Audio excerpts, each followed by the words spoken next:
নিজের মতো করে বাঁচো। কারো কাছে তুমি নগণ্য, কারো কাছে জঘন্য, কারো কাছে তার সবটুকুই তুমি। একটা কথা মনে রেখো, গাধার নাম ঘোড়া রাখলেও সেটা গাধাই থেকে যায়। কারো জাজমেন্টে তোমার মূল্য একটু কমে যাবে না, কারণ আলুর ব্যাপারে তো আর সোনা চিনবে না।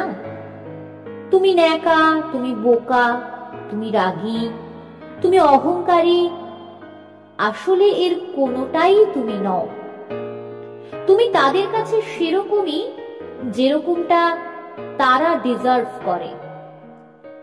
দিন শেষে তুমি তুমি, একটু একটু ভালো, একটু একটু মন্দ, সবটুকু ভালো হতে গেলে দেখবে সবাই ভালো আছে, শুধু তুমি ছাড়া।